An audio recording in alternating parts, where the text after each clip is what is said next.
सफ़र और यात्राएं हमेशा चालू रहती हैं। उन्हीं यात्राओं की सीरीज में आज हम पहुंचे हैं केदार घाटी के अंतिम गांव यानी कि चौमासी। चौमासी वही गांव है जो 2013 की आपदा में जितने भी यात्री लोग वहां फंस गए थे, तो इसी रास्ते केदारनाथ से चौमासी आए थे और उन लोगों को बचाया गया था। आज हम चौमासी से ट्रैक करने वाले हैं, यानी कि चौमासी से जो नया ट्रैक जाता है भगवान श्री केदारनाथ के लिए।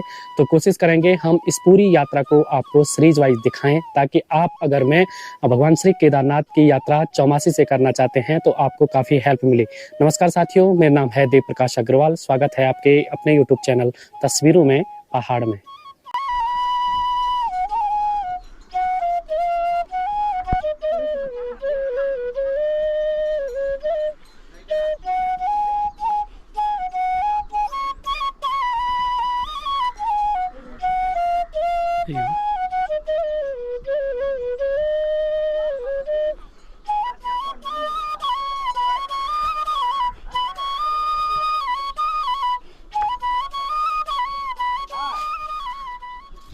ये है मेरा पूरा बैग जो पूरे ट्रैकिंग के लिए तैयार हो रखा है। तो इस पे है हमारा 2 पर्सन वाला टेंट और ये हमारी मैट्रेस होगी, और बैग में पूरा खाना पीना बनाने का सामान, गैस और छोटे जो ब्यूटेन वाले सिलेंडर होते हैं वो सारा, और इस पे मेरे कैमरे वाला पूरा सेटअप है। तो इस प्रकार से आज पूरा बैग तैयार किया है जो लगभग 20 से 25 किलो का होगा। तो बैग का भी विशेष ध्यान रखना पड़ता है इस प्रकार की ट्रैकिंग में। अभी हम पहुंच गए हैं लगभग, यानी कि जो चौमासी से लगभग 1.5 किलोमीटर की दूरी पे। तो 1.5 किलोमीटर पे जो दूरी पे चौमासी का एक दूसरा गांव पड़ता है, यानी कि जो रेवेन्यू विलेज है निप्तर। तो अभी हम निप्तर पे पहुंच गए हैं। तो निप्तर से ही जो भगवान श्री केदारनाथ के लिए जो ट्रैक शुरू होता है, तो यहीं से ट्रैक शुरू होता है और थोड़ा ही आगे से पूरा जंगल वाला ट्रैक शुरू होता है। तो चलते हैं धीरे धीरे आगे, और कुछ इस प्रकार से हमें यहाँ से आगे जाना है। ये पूरी जो आपको पहाड़ियाँ दिख रही हैं, ये पूरी पहाड़ी पार करके काफ़ी दूर जाना है। पूरा सफ़र बड़ा ही एडवेंचर वाला रहने वाला है।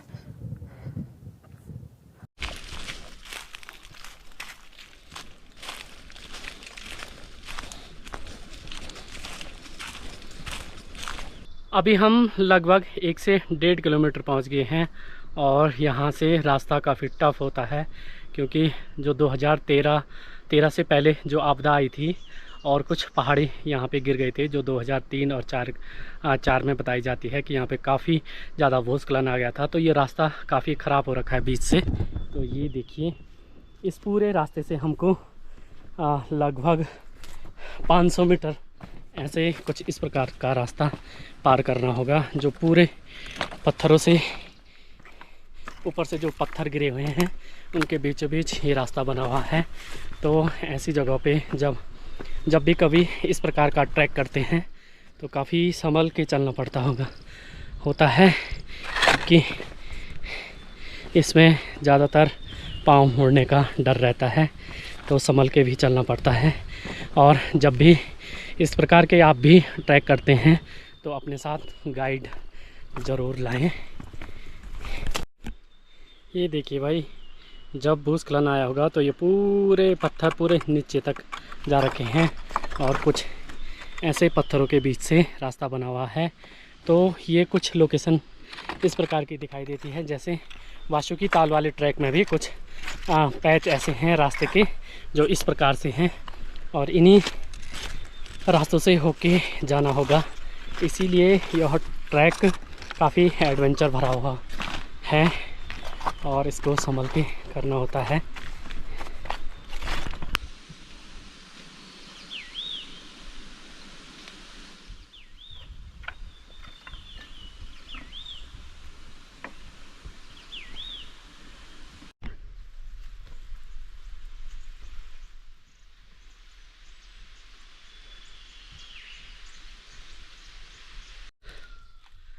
अभी तक का जो रास्ता था वो काफ़ी कठिन था, इसलिए आप पसीना भी देख सकते हैं, बहुत ज़्यादा पसीना आने लग गया है। और इसके बाद का जो रास्ता है पूरे घनाघोर जंगल से होते हुए जाएगा, लगभग आधा से 1 किलोमीटर।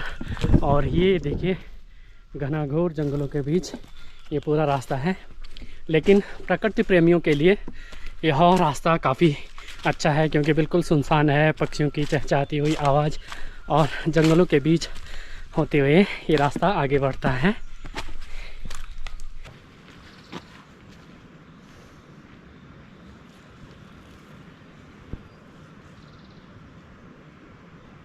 अभी हम लगभग 2.5 किलोमीटर आगे आ गए हैं और यहाँ से कुछ तप्पड़ एवं बुग्याल शुरू हो जाते हैं।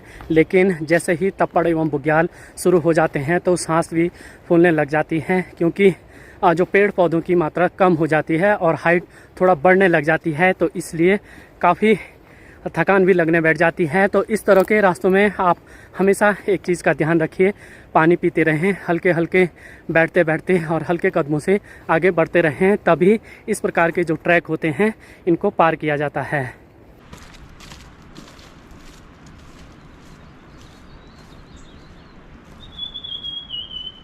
अभी हमारा जो पूरा सफ़र हुआ है वो लगभग अभी 4-4.5 किलोमीटर का हुआ है। लेकिन जो पूरा ये केदारनाथ का ट्रैक है ये लगभग 22 से 24 किलोमीटर का पूरा ट्रैक है। धीरे धीरे हम बुग्यालों की तरफ ऊपर बढ़ते जा रहे हैं। रास्ता काफ़ी अच्छा है, कहीं कहीं जगहों पे थोड़ा डेंजरस भी है, लेकिन रास्ता ठीक है। और जो आपको प्रकृति की खूबसूरती मिलती है तो इस वाले ट्रैक में आपको बहुत ज़्यादा खूबसूरती मिलेगी प्रकृति की। धीरे धीरे आगे बुग्याल मिलेंगे, फूलों की पूरी घाटी टाइप की मिलेगी, नदी मिलेगी। वो धीरे धीरे जैसे ही हम आगे बढ़ते जाएंगे वो हमको मिलता रहेगा। तो कुछ इस प्रकार का रास्ता है, ये देखिए।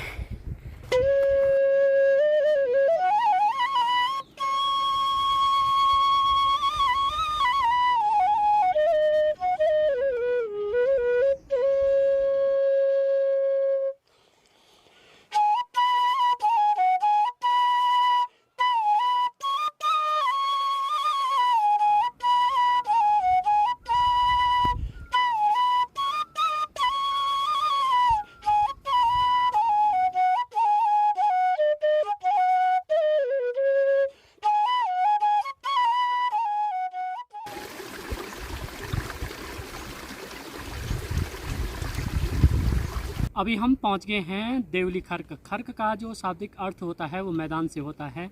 इस पूरी यात्रा में बहुत सारे ऐसी जगहें हैं जो देवताओं के नाम से जानी जाती है। देवली खर्क इसलिए रखा जाता है इसका नाम, क्योंकि यहाँ पे बहुत सारे फूल खिलते हैं और ये देवों का खर्क यानी कि देवों के मैदान के नाम से इस खर्क को जाना जाता है। आज के जो हमारे इस पूरी यात्रा के जो गाइड हैं वो हैं हमारे बड़े भाई साहब राय सिंह तिंदोरी जी। इनका भी यूट्यूब चैनल है राय भाई ब्लॉग, जो कि बहुत ही अच्छे अपडेट के साथ और अच्छी अच्छी कहानियों के साथ भगवान श्री केदारनाथ की पूरी यात्रा को दिखाते हैं और कई 2-3 सालों से लगातार दिखाते आ रहे हैं। तो भाई साहब, कितनी दूर का सफ़र है आप आगे? सबसे पहले आप सभी दर्शकों को, जितने भी लोग तस्वीरों में पहाड़ के जरिए हम लोगों को देख रहे हैं, आपको मेरा प्रणाम, नमस्कार। सर, इस रास्ते से यह रास्ता काफ़ी रोमांचों भरा हुआ है और अभी तक आपने दिखाई होगा जो सिचुएशन है, वो गांव से जो पहली चढ़ाई है वो देवली खर्क तक बहुत मुश्किल चढ़ाई मानी जाती है। इसके बाद जो रास्ता आगे का थोड़ा मीडियम हिसाब से चलता जाएगा आगे, और थोड़ा कहीं पे चढ़ाई है, कहीं पे सीधा है, मगर इसके आगे का जो रास्ता है वो काफ़ी इजी रास्ता है। और फिर लास्ट में जो हाथनी कॉल वाली चढ़ाई, वो थोड़ा मुश्किल चढ़ाई मानी जाती है मगर हम लोगों के लिए वैसे एक ही दिन का ट्रैक है, मगर जो लोग स्टार्टिंग करते हैं उनके लिए यह ट्रैक लगभग 2 से और 3 दिन का है। जैसे बाहर से लोग आते हैं तो उनको सबसे पहले यहाँ पे एक गाइड सबसे ज़रूरी है, बिना गाइड के यह ट्रैक नहीं किया जा सकता है।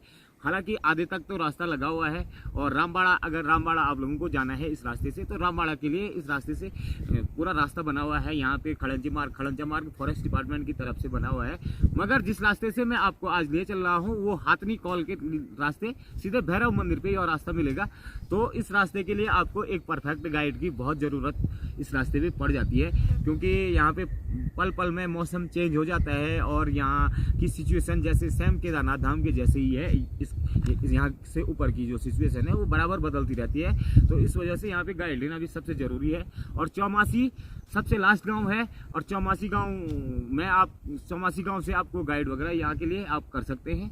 और बाबा केदार की इस यात्रा में रोमांचक सफ़र के साथ इससे आगे जब और आगे जाते रहेंगे हम यहाँ से आगे, तो यहाँ की जो नेचुरल ब्यूटी है वो आपको देखने लायक होगी, और आपको शायद फूलों की घाटी की याद भी या पूरी खामभैली दिला सकती है आगे।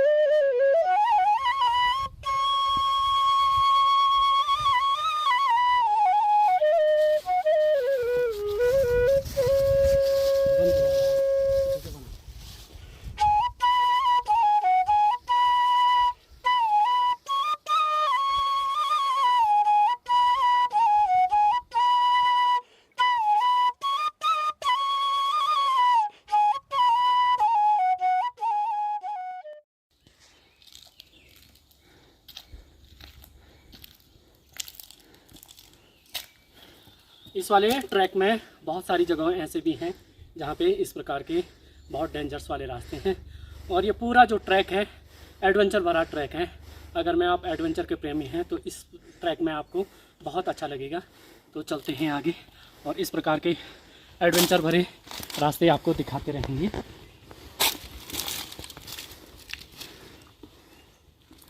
तो अभी शाम के 4 बज गए हैं और अभी सफ़र तो काफ़ी दूर है, लेकिन चाय पीने का टाइम हो गया है और भाई साहब ने बोला है कि चाय बना दें, तो हमने यहीं पे अपना गैस निकाल दिया है और यहीं पे अभी चाय बन रही है।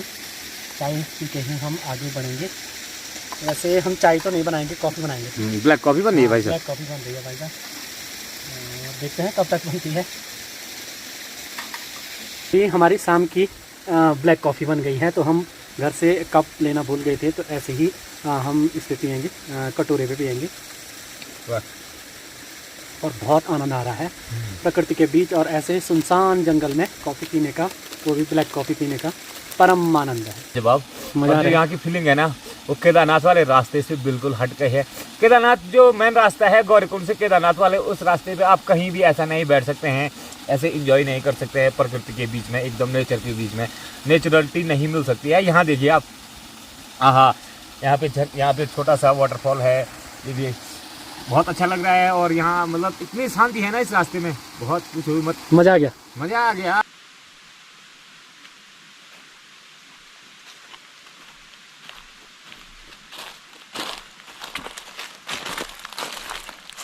अभी हम लगभग 8 किलोमीटर का सफ़र हमने आज तय कर दिया है, लेकिन जो 8 किलोमीटर का पूरा सफ़र है बहुत ही ज़्यादा थकाने वाला है, क्योंकि बहुत ज़्यादा खड़ी चढ़ाई है। अभी तो थोड़ा सीधा है रास्ता, लेकिन जो नाक के दम की चढ़ाई होती है बिल्कुल सीढ़ियों वाली, लगभग 600 से 700 सीढ़ियों को पार करके पूरी खड़ी चढ़ाई करके आना पड़ता है और पूरे जंगलों के बीच होके आना पड़ता है। और अभी शाम के लगभग 5 बजने वाले हैं और आज का जो हमारा पहला जो स्टे रहेगा, यानी कि जहाँ पे हम अपना कैंप लगाएंगे, तो वो जो छिपी खर्क है, यानी कि जो छिपी बुग्याल है, यानी मैदान है, आज हम वहाँ पे अपना पहला स्टे करेंगे। तो हम बहुत नज़दीक पहुँच गए हैं, लगभग 100 मीटर की दूरी पे वो खर्क है। पर पूरा जो 8 किलोमीटर का सफ़र है बहुत ही ज़्यादा थका देने वाला है, क्योंकि बहुत ज़्यादा चढ़ाई होने के कारण, और जैसे ही चढ़ाई ऊपर बढ़ती है वैसे ही बुग्यालों में जो फूलों की खुशबू होती है उससे भी बहुत ज़्यादा सांस फूलने लग जाती है। तो अभी हम छिपी खर्क पहुंच गए हैं, तो ये सामने से है छिपी खर्क, और आज का जो हम टेंट लगाएंगे, यानी कि जो अपना कैंप लगाएंगे वो इसी खर्क में लगाएंगे और आज का रात्रि निवास हम यहीं करेंगे। तो फाइनली आज हम आज की लोकेशन पे पहुंच गए हैं जहां पे हम टेंट लगाएंगे। तो हमने अभी यहां पे पूरा अपना सामान रख दिया है और यहां पे लगाएंगे हम टेंट। यहां पे अभी राय भाई ने पूरी सफाई कर दी है और यहां पे होगी हमारी कैंप फायर और यहाँ पे लगेगा हमारा कैंप। राय भाई ने वहाँ पे अच्छा सा रैम्प बना दिया है, क्योंकि इनको क्योंकि इनको कैंप लगाने का काफ़ी अच्छा अनुभव है, क्योंकि बहुत बार कैंपिंग कर चुके हैं। तो यहाँ पे हम टेंट पिच करेंगे इस जगह पे, और क्योंकि यहाँ पे थोड़ा पत्थर भी है तो हवा भी कम आएगी।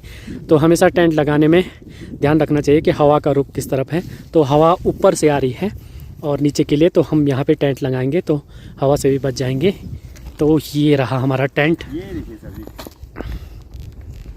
ये है केचुआ का नया टेंट जो सर ने अभी नया आज इसका उद्घाटन भी होगा। हो रहा है इसका। तो यहाँ पे हम टेंट को पिच करेंगे। ये रहा टेंट। तो फाइनली हमने यहाँ पे टेंट पिच कर दिया है। ये देखिए, अभी हम पूरी लकड़ियाँ ले आए हैं कैंप में। सबसे पहले लकड़ी और पानी की व्यवस्था हमने कर ली है। और कैंप में सबसे कठिन होती है आग जलानी, क्योंकि लकड़ी थोड़ा गीली होती है। और हमने यहाँ पे देख सकते हैं आप, आग भी जला ली है और पूरा सेटअप कर लिया है। और हम यहाँ पे खाना बनाएंगे और यहाँ पे करेंगे हम यहाँ पे हम आग जलाएंगे। हाँ, यहाँ पे बोनफायर कर रहे हैं ना हम। हाँ, क्योंकि जब बोनफायर यहाँ पे करेंगे हम। कैंपिंग करते हैं तो आग जलाना सबसे जरूरी होता है। डैन फॉरेस्ट के बीच में है, सभी जगहों से जंगल ही जंगल है और जंगल के बीच में आग जलाना बहुत ज़रूरी होता है। एक तो इससे आसपास के जो जीव जंतु हैं वो भाग जाते हैं, जानवर भी पास नहीं आते हैं और हमको थोड़ा हीट भी उस एरिया में मिल जाती है। इसलिए हमने यहाँ पे तैयारी कर दी है। अब यहाँ पे भी आग लगा देते हैं। फाइनली बोनफायर भी हो गया है और यहाँ पे काफ़ी ठंडा भी है, इसीलिए हमने बोनफायर पहले कर दी है और इससे काफ़ी गर्मी मिलेगी। तो शाम को अभी हम चावल बना रहे हैं और सबसे पहले चावल को धोया जा रहा है।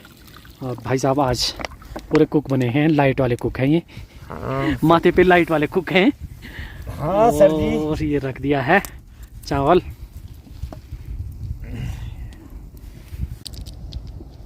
तो देखिए दोस्तों, रात के लगभग 8:30 बजे का टाइम हो गया है और जहाँ होता है ना, जहाँ हम लोग रात्रि निवास करते हैं और उन जगहों पे पूजा वगैरह करनी पड़ती है। और अभी अग्रवाल जी ने पूजा भी कर दी है बाबा केदार के नाम की। और जहाँ जिसकी भूमि उसकी रक्षा होती है, यहाँ के जो क्षेत्रपाल हैं, वन देवता, इन सभी की पूजा हर जगह जब भी कैंपिंग करते हैं, जहाँ जहाँ भी जाते हैं तो करनी पड़ती है। तो यह प्रथा हमने भी जारी रखी हुई है। हमने इसका डाला हुआ है। वाह, इसकी फिल्म कुछ अलग होती है चौसी के साथ। डाल दो, प्याज डाल दो। थोड़ा इसको होने दो। खट करके हम बना रहे हैं चौसा और ये खटाखट करके बनेगा। प्याज भी बहुत बारीक काट रखा है। ये खटाखट वाली स्टाइल है ना भाई साहब, तब जाके मतलब खटाखट प्याज काटो और खटाखट बनाओ, ये वाली स्टाइल है।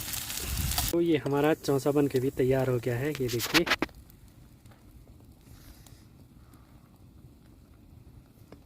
ये है आज के हमारे रात का डिनर, चौसा भात। और इसके बाद खाएंगे और तुरंत सो जाएंगे क्योंकि ठंडा भी बहुत होने लग गया है।